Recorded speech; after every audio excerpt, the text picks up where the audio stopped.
Hey, what's up, everybody? I want to welcome you to another episode of the Dreamers Pro Daily Recap, where we give you a recap of all of the hot topics that we covered that day. You can catch them in their long format and also catch it fully streaming for free on Apple Podcasts.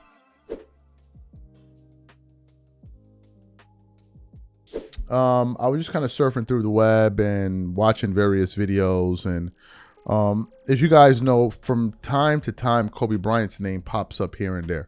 And usually when Kobe's name is brought up, is usually done to diminish him in some way, shape, or form, right? Kobe Bryant is the easy target. A player can have a great month. Man, I think this guy could be better than Kobe Bryant. Or this guy could have a great year. Man, this guy's, I think he could be better than, Kobe is like the low-hanging fruit. And, you know, there's so few people in media that defend Kobe that whenever you see a person step up to the plate and actually stand up for Kobe Bryant's legacy, it's refreshing. And one of the biggest haters of Kobe Bryant is Nick Wright, for reasons that are quite obvious, right? So a video was recommended to me yesterday from FS1, but it was an old show, and they were going through Nick Wright's top 50 players in the last 50 years. And in his top 3, he had LeBron James number 1, Kareem Abdul-Jabbar number 2, and Michael Jordan number 3. But on this particular show, they were talking about him ranking Kobe Bryant as the 6th greatest player of all time. And on the panel, you had Nick Wright, of course, you had Ric Bucher, and you had Ric Bucher. Now, if you know anything about Ric Bucher, he seems to be one of the more fair and balanced journalists out there. Now, from time to time, he can take shots at LeBron James here and there, but everyone kind of has the person that they poke fun of in media. Nick Wright does the same thing with Michael Jordan. So there are no holy journalists. Everybody has their sides to them. But anyway, they had Ric Bucher on the panel, and they were asking Ric Bucher to react to Nick Wright's ranking Kobe Bryant number 6. And when Ric Bucher began to speak, you could see that Nick Wright and Ric Bucher, but especially Nick Wright, was completely turned off by what Ric Bucher was saying. So what we want to do is I want to play the sound of Ric Bucher essentially schooling Nick Wright to his face on why Kobe Bryant should be ranked top 3 ahead of LeBron. Take a listen to Ric Bucher here. I'm going to guess that with Nick, since it's his list, he's ranked just right for Nick Wright. But for me, no, he's ranked too low. There's only 3 players that I would indisputably put ahead of him on any very subjective top 5, 50, 100, 3,000 list. And that's Michael Jordan, Kareem Abdul-Jabbar, and Bill Russell. So wherever you want to put anybody else, Kobe Bryant would be in my top 5. But I really don't understand why we're starting with me and Kobe Bryant, since we're talking about Nick Wright's list. I just because of what you just said. I'm here to participate. Go ahead. I mean, the reason we're starting with you is because if we started with me, it'd be like, yes, I agree with the list that I put together. Okay. Kobe is 6, and it's the last 50 years, so Russell's ineligible. So the 5 guys who are left on the list, and I won't reveal the order, are obviously Kareem, Michael, LeBron, Magic, and Duncan. Those are the 5 guys who are ahead of him on the list. I don't think it is worth spending time, at least a lot of time, on the fact that Ric Bucher just said he has Kobe Bryant ahead of LeBron James on his all-time list.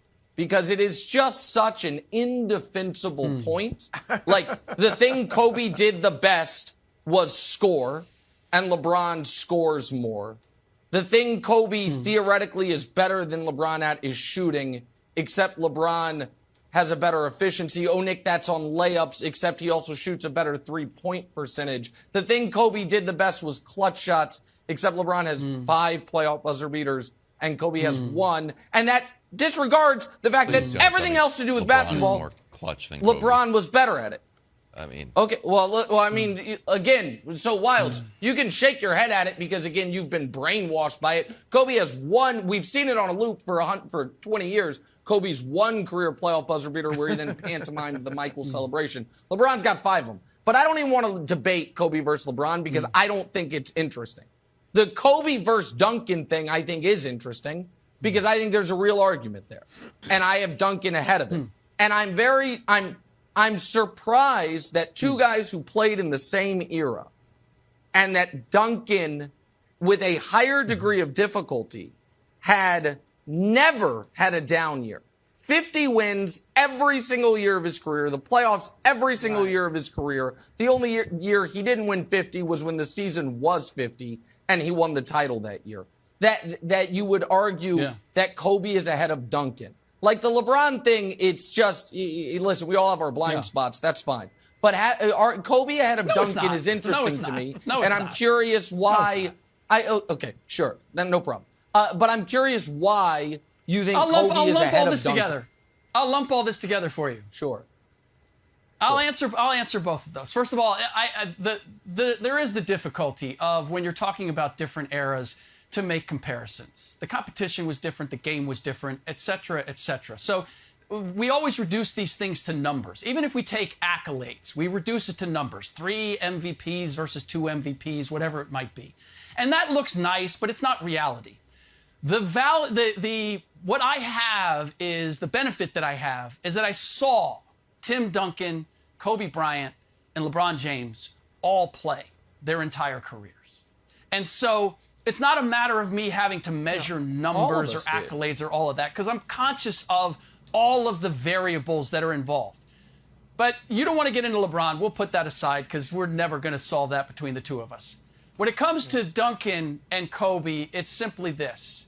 It's that, yes, that Duncan never had a down year, okay, but he was also with a franchise that didn't have down years because of the way they're run, and the way they're coached, and they had the same coach. Kobe didn't have that. Kobe didn't have that experience. Like, he didn't have that nucleus. There were a lot of changes made in terms of coaching and personnel over the course of his career. I simply look at the accomplishment of winning 3 in a row and then 2 in a row, and how difficult that is physically and mentally.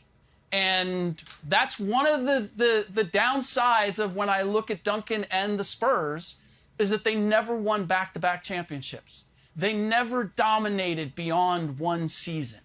And knowing the toll that takes, the challenge that is, that stands as a huge, huge accomplishment. And I also believe that Kobe is vastly devalued for his contribution and what he meant to the first three-peat team with the Lakers. Kobe was as much the closer as Shaq was the starter on that team. And whether it was in the finals or whether it was during the regular season, Kobe was as important to those championships as Shaquille O'Neal was. And I feel like as if as we move on, it has become, he was definitely the second banana and he was riding Shaq's coattails. And I will never give in to the idea of that. So you heard what he had to say. Now, here's what's interesting. Nick was reacting like as if his opinion was the law. He's like, Kobe being ranked to LeBron is not even a conversation worth having. But yet, at the same time, wants us to have the conversation of LeBron being ranked ahead of Michael Jordan. Right? Like, look, what has happened, and it's important that I say this. You have a group of guys, a small minority that have essentially superimposed their viewpoints all over media. So it makes it seem like this is the actual opinion for most fans when it's not. LeBron fans and supporters, they basically control media. And they are strategically placed in key places that whenever they say things, whether it be through various publications or various talking heads, it makes it seem like this is what everyone thinks, when in reality it doesn't. This is the reason it's not the truth, which is one of the reasons why whenever you hear them ask anyone outside of this kind of like a cabal of LeBron supporters, they always say something different. Always. For instance, look at the comments of Tim Hardaway going viral. He didn't even rank him in his top 5, but he's not the only one. There's so many people. There was even an interview of Coach K on the Pat McAfee show, and there's so many other people. But these guys want to make it seem like, no, our opinion is the truth because we said it and we wear suits and we're on TV. Now, in terms of what Rick said something which is true. He said, I watch all of them play. To me personally, I think it's laughable to say that LeBron should be ranked ahead of Kobe Bryant. I watched both of their careers play out. And if you saw Kobe Bryant play basketball, I don't know how you can come to the conclusion that you would have LeBron ranked ahead of him as a basketball player. I don't understand it. I don't get it. Was LeBron a spectacular player? Yes, he was. At one point, I had him in my top 4. What made me remove him out of my top 5 were his antics. But in terms of a talent, absolutely. But if you watch Kobe Bryant play basketball from 2002 to 2013, man, I don't know how you're watching basketball and you're seeing somebody better than. I just don't understand what you're seeing. I don't understand it. Watching Kobe from 02, 03, 04, 05, 06, 07, 08, 09, 2010, like you're talking about you saw somebody better than him. I didn't see it. I didn't see it. And your league MVPs, which seems to be the thing they try to hold over Kobe, that's not good enough for me, man. That's not going to work out for me like that. That's Steve Nash won MVPs over Shaq and Kobe. Nobody in their right mind would say Steve Nash was a better player than Kobe Bryant and Shaquille O'Neal. So why should I give MVPs all of this value? People are already saying Kobe was the best in the world without the MVP. Everybody knew this. The only people that don't know this are the people that never saw it. Everybody else knows this, and Ric Bucher was amongst the people that saw it. So that's why he said he rejects it, because he knows we all know what we saw. No matter how much Nick Wright and these people weren't even here at that point. These guys were somewhere, wherever they were. We were all watching basketball. You could go around the NBA and ask, who's the best player in the world? Everybody knew it. Kobe Bryant. Who's the best closer? Everybody knew it. You could pull up videos of Pat Riley, GMs, Larry Bird, this guy, that guy, Mark Jackson. He's the best player. Everybody knew this. But the moment we got into like the 2015, 16s and Clutch Sports came in with all of these guys, now all of a sudden they started pushing their narratives when we all know it's a big fat joke. And that's what Ric Bucher is talking about. In terms of me, I've watched both of them play. I never saw anybody play basketball better than I just didn't. I didn't. I've never seen anybody play basketball better than Kobe Bryant from 2002 to 2012. I didn't see it. Maybe you saw it. I didn't see it. There was nobody. There was nobody, especially in that early, like 2002 to like all the way to 2009, 10. I didn't see him. I don't even think it was close. If you don't believe me, go watch the footage. Now, people will point to, oh, well, Kobe didn't shoot a high percentage. Kobe didn't shoot a high percentage. Bro, go look at the shooting percentage of the league at the time. Teams were scoring less than 100 points a game, and Kobe Bryant's game was primarily predicated on jump shots. And he took a lot of bad shots because he was so confident in his abilities. No, that doesn't mean that your player is better because he shoots a higher percentage by a few percentage points. No. That's not the metric. We saw him. It just was the people that he was playing with and his style of play. LeBron out of 10 feet shoots 37%. Kobe outside of 10 feet shoots like 42, 43%. So it was his style of play that contributed to his field goal shooting. But then go look at all the other great scores of that era. How much were they shooting? LeBron was a driver. Everybody knows this because we watched him play. That's why LeBron fans lose their minds whenever he has a game where he can hit his jump shot, like the game when he had against the Toronto Raptors. They were losing their mind because that's not what he does. That game was just a normal Tuesday for Kobe Bryant in terms of hitting jumper. That was a normal Tuesday. But for them, it was like, oh my God, do you see these? Kobe did this routinely every single night. Literally. You guys are talking about one game. I can pull up playoff series after playoff series after playoff series in the same year from opponent to opponent to opponent of this dude hitting ridiculous shots one after the other. One after the other. You think that's a shooting clip? You thought that was shooting? You thought that was shooting? You want to see shooting? Mid-range shooting? Go look at the 2008 first-round matchup against the Lakers and the Denver Nuggets, and then come back and talk to me. That is not shooting. That's somebody that had a hot hand for one night. You want to see shooting? Go watch that series. LeBron James is back at it again, man. No one did. The king of capping is right back at it. Now, as you guys know, recently, maybe you may not know, recently LeBron came out there and said that he saw what the San Antonio Spurs will be becoming. This dude right here, man. But anyway, as you guys know, the playoffs are underway and all of that. But we did a live show 2 days ago where we were reacting to the story from Courtside Buzz, which essentially said that LeBron James wasn't open to the idea of taking a veteran minimum, that he will be seeking his value, what he's worth in the marketplace this summer. As you guys know, his contract has expired with the Los Angeles Lakers. It expired this summer. So he's going to be a free agent this summer. And there's been a lot of speculation as to where he's going to play. Is he going to play in Cleveland? Is he going to play with the Clippers? I even heard the Portland Trailblazers and the Golden State Warriors, right? And some people have thrown out the Knicks and other people and other places, right?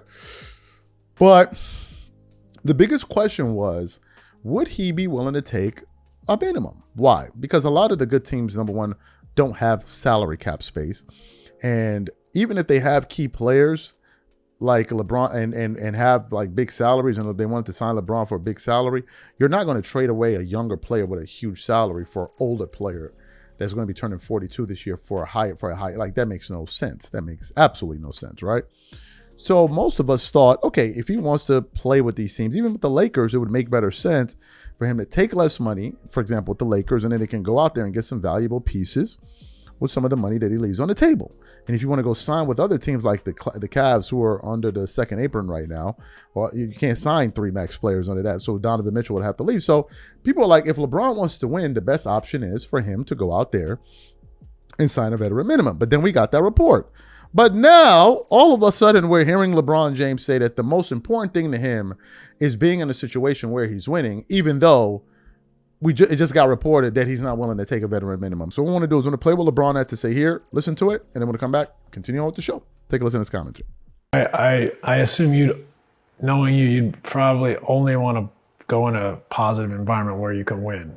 Absolutely. Like, absolutely. Year 24 is not a starting at the bottom. Yeah. No, there's no way. There's no way. Just, winning is most important, because you want to be excited about going to work every day. You want to be excited about, like I said earlier, winning the day, and being around a group of guys that, feel the same way, and trying not to take steps backwards.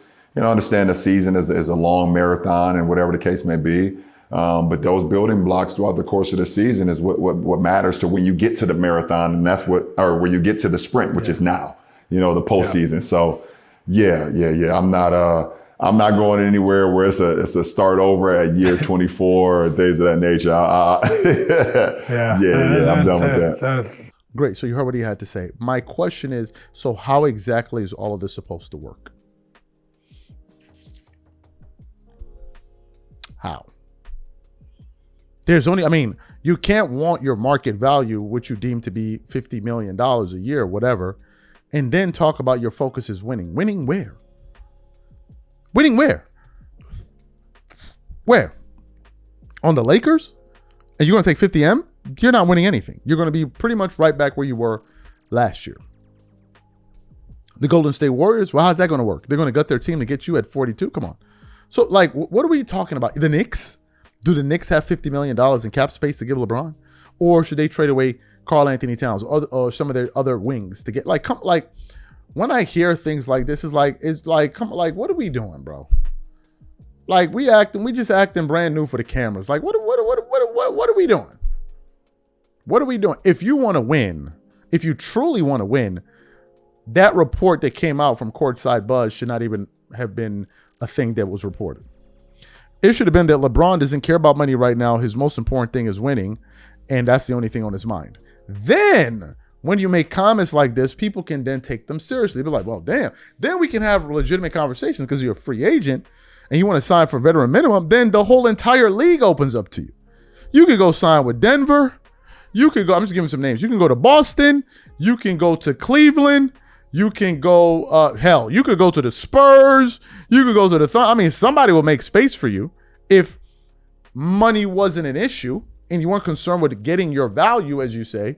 But based on the fact that you're seeking what you believe you're worth, how is this supposed to work? And then you're saying that the most important thing is winning. These two comments, from what he just said here and what was reported, doesn't make any sense. Unless you're saying that you want whatever team you're playing with to go into the luxury tax to pay more. Then if that's what you're saying, then I don't know what to tell you. Or maybe you're saying that the Lakers should go out there and probably get rid of Reeves and go sign somebody else and then still pay me my money. I don't know. I sincerely don't know. But to hear these comments, you just can't help but laugh. And then I got to say this before we close. For somebody that talks about championship culture is weird, you sure do spend a lot of time focused on winning championships. I don't know. What is it like? On the one hand, LeBron fans will look you dead in the face and be like, LeBron James is a GOAT. But then on the other hand, they will be so desperate for their guy to win a ring. I thought he was already the GOAT. I thought, like, so what's this need for rings? You guys were saying he was the GOAT in 2016. So why does he need more rings? Like, make it make sense to me. Is the debate over or is it not? Are we done or are we not? Is he the GOAT or is he not? Is ring culture weird or is it not? Which one is it? Because I'm confused at this point. But as it pertains to the comments that he just made, man, throw that out. Just throw those comments right out the window. So we recently just finished shooting a show, right? Excuse me. We did a live just the other day where we reported from Courtside Buzz that LeBron James has absolutely zero interest of signing a veteran minimum, that he's going to be seeking to get what he believes is worth his true value in the marketplace this summer. So we did a show about that, right? Then a few minutes ago, we just did another show reacting to some comments that LeBron just made where he said that winning is the most important thing to him. Take a look at the sound here. I assume knowing you'd probably only want to go in a positive environment where you can win. Yeah, absolutely. Year 24 is not a starting at the bottom. Yeah. No, there's no way. There's no way. Just, winning is most important because you want to be excited about going to work every day. You want to be excited about, like I said earlier, winning the day, and being around a group of guys that, feel the same way and trying not to take steps backwards. Understand the season is a long marathon and whatever the case may be. But those building blocks throughout the course of the season is what matters to when you get to the marathon. And that's when you get to the sprint, which is now, the postseason. Yeah. So yeah. I'm not going anywhere where it's a start over at year 24 or things of that nature. I'm done with that. So you saw what he had to say. Well, it seems like one of the people out there that's calling BS on this is Colin Cowherd, right? Colin Cowherd, who, by the way, recently said that he would take LeBron James in this era over Michael Jordan in this era, whatever. So I came across a video of him where he was saying that essentially, based on the report that LeBron is not willing to take a veteran minimum, it indicates to him that he doesn't care about winning championships anymore, and that's essentially a foregone conclusion. Take a listen to Colin Cowherd here. LeBron James taking veteran minimum, quote, not in the cards at all. So I'm watching the Harden meltdown debacle, and you know what I was thinking of watching this? J.J. Redick, Lakers coach. Okay, I like Luka more than Harden. He's just a bigger, stronger athlete. But Luka and Harden have a lot in common. They're not great athletes, just great scorers. Never in the world's best shape. Step back, big part of their game. And ball-centric. Defensive liabilities. In fact, the one time Luka had playoff success, Dallas surrounded him with switchable, twitchy, long, young, athletic wings and rim defenders. The two food groups the Lakers have none of. So, just interesting watching Harden. So when LeBron and company leak, their side leaks, not in the cards, will not take a player minimum. Well, sorry, guys, but you need about 3 assets, maybe 4 on that Laker team to protect Luka going forward. So the Lakers have talent. We've said that. They've got talent. But they've over-indexed in guys that need the ball that are also poor defenders. It's like the Lakers, you wake up for a Laker breakfast, you have 12 eggs, no toast, no sausage, no bacon, no butter, no coffee, no salt, but we got 12 eggs. They've over-indexed in offensive guys that need the ball that can't defend. So when LeBron says, and his camp leaks, veteran minimum off the table, you know what I see? A door slamming on beating OKC or San Antonio the next 5 years. Because taking a league minimum, you know, if you won't take the league minimum, then it puts a cap on your winning maximum. That is the absolute truth about the Lakers right now. If LeBron's not taking that minimum, winning maximum is absolutely capped. You watch Harden. I mean, the Knicks figured it out. We got to get the ball out, and it don't conflate that the Knicks don't love Brunson. They want Brunson to have that ball and have more energy late. They're protecting Brunson. That's how much the Knicks love him.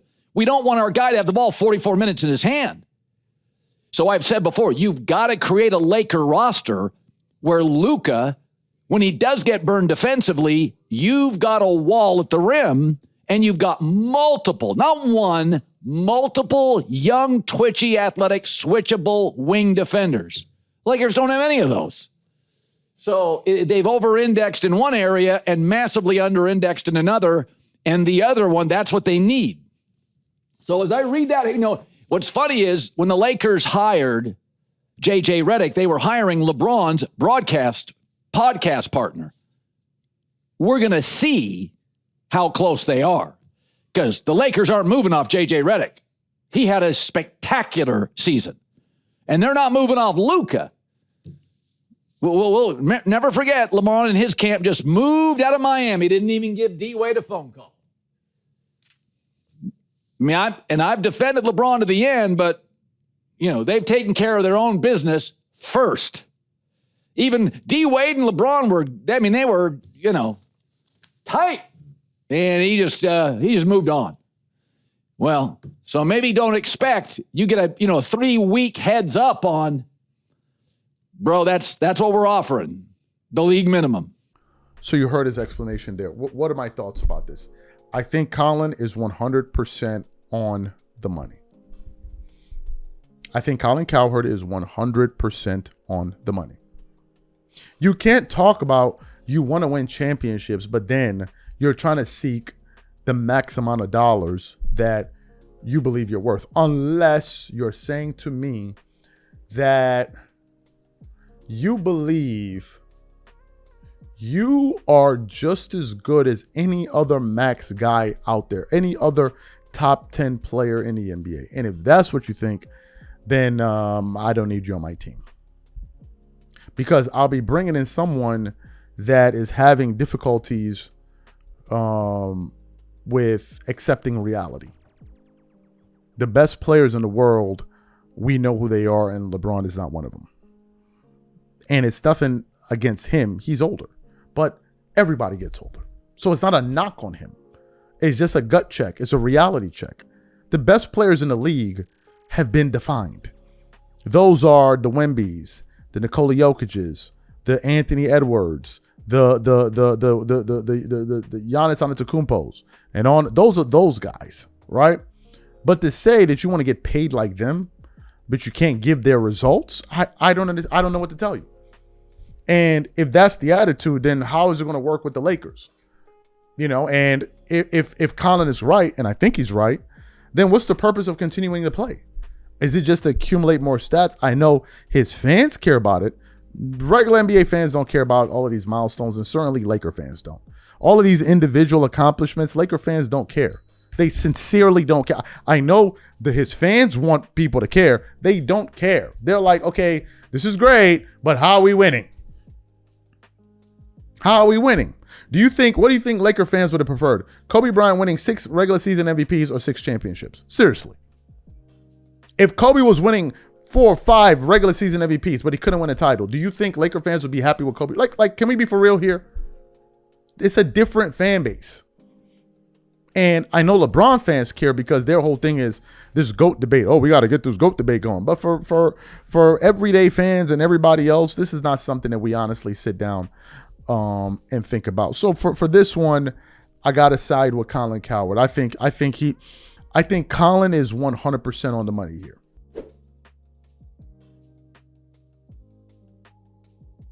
So yesterday there was a very big game in the NBA playoffs between the Thunder and the Spurs, which I think is by far the most exciting series. I was not interested in watching the Cavs-Knicks series, to be quite frank with you, because it wasn't as appealing to me as I just think Western Conference teams are more interesting. And in the first game that they played, I didn't even watch the fourth quarter. You got some clown bozos in the comment section. Oh man, why are you saying this? Why are you saying that? Because I didn't watch the fourth. I thought the game was over. Just for me, like to see Scap Attack was live and then the biggest collapse. I'm like, wait, what? The Knicks won that game? How the hell did the Knicks win that game? Right. So it's just not, I'm not interested in it. But I did watch the game yesterday, and it was a kind of a tug of war. It was back and forth, but ultimately the the Oklahoma City Thunder were able to come out, to be victorious. They won the game 122 to 113. Victor had a good game, but man, Stephon Castle, he had a great offensive game, but the guy had 9 turnovers. And in the 2 games, he's had 20 turnovers. That's insane. He's had 20 turnovers himself in 2 games. So it's crazy stuff, right? And I picked, I picked the Spurs to win game 2, but hey, I'm not a fortune teller, so I'm allowed to be wrong like everybody else. But anyway, that's not the part I want to get to. The part I want to get to is Skip Bayless, who seems now to be a permanent fixture on Gil's Arena. And many people like, Skip? We're a little confused about that. But anyway, apparently, Skip Bayless is rooting for the Thunder. Now, I guess he's from Oklahoma City, but he's been this long-time Spurs fan, so I'm a little bit surprised. But what I didn't know was just how much he was rooting for the Thunder and how much he was rooting against the Spurs. And last night, it all became true because Skip Bayless was online on Twitter accusing the NBA of rigging playoff games. Let's just start going through these tweets one by one. This one says, "I'm starting to think this is rigged." He put that up. That post generated 800,000 views. Let's go to the next post. It was a bunch of them. Next post read, "Castle fouls SGA every single possession." The next one. Let's read this next one. It says, "What? How was that a foul on Wallace? Work, refs. Work to get the Spurs back in this." So there he's accusing the referees of helping the Spurs to stay in the game, right? Let's go to his next tweet. He had a lot of them. He wrote, "Castle gets away with a foul on nearly every OKC possession." It goes, "Alien foul. Memo is out. Protect him. This is unbelievable. Just call this off and give San Antonio the trophy." Right? And then he had another one. "Now NBC is crying that Hartenstein is playing too rough with poor Alien, while the Spurs get away with playing football on SGA. Nobody outside OKC wants the Thunder to do anything but go away and leave the NBA alone." Oh my God, right? And fans were roasting and toasting Skip Bayless in the comments. They were all over the comments, right? What are my thoughts? Skip is openly saying that the NBA was rigging the game. They were rigging it in favor of the Spurs because they don't like the Oklahoma City Thunder. What are my thoughts about this? This sounds like sour grapes. He's complaining about SGA getting fouled every possession. Isn't that literally what happens? Didn't we just watch the series before with the Spurs versus the Wolves, where they were talking about like how Wemby was getting fouled every single time down, and eventually he swung that elbow? That's number one. Number two, I can't believe that Skip Bayless is using SGA as a person to complain about. I watched SGA closely yesterday. On every jump shot that SGA takes, he falls down. On every jump shot. Whether you touch him or not, he just flails on the ground. On every play. There is no play that SGA tries to make where he doesn't try to draw a foul. SGA doesn't play to finish plays. He plays to draw fouls. Very similar to Austin Reeves and Luka Doncic. Now, Obviously, he's a very skilled player. He made some very clutch shots. No one is taking that away from him. But if we're talking about it from a reffing standpoint, I think Skip doesn't have a leg to stand on at all. Now, there have been people out there like Rob Parker and all of these other guys that say the NBA fans want the Thunder to go away. And there are a lot of NBA fans that can't stand the Thunder, right? Because I think their style of play, how it's just like all they do is foul bait, get fouls, get calls, and fans get tired of it, right? I don't give that much emotional real estate to the Oklahoma City Thunder and SGA. I sincerely don't. In terms of me and where I stand, I want the Spurs to win. Period. I want Victor Wembanyama to win this series and go to the finals and win it all. I think that Victor Wembanyama should have been the MVP, and I said that. I did congratulate SGA on my Instagram story, but I thought that Victor Wembanyama should have been the MVP. I'm not taking that back, right? I thought so too, and clearly he thought so as well. But for Skip to say that the league doesn't want, yes, obviously the league likes his people, but come on, at the same time, are you watching the game? I think if Skip was rooting for another team, people would take him seriously. But you're rooting for the Spurs. I mean, for the Thunder, being led by SGA, who everyone calls the foul merchant. So to sit here and say games are rigged against SGA and SGA is not getting calls and they're trying to rig it in favor of Victor Wembanyama is laughable. Like, that right there is laughable. You could have tried it with another player. SGA ain't the guy to do that for.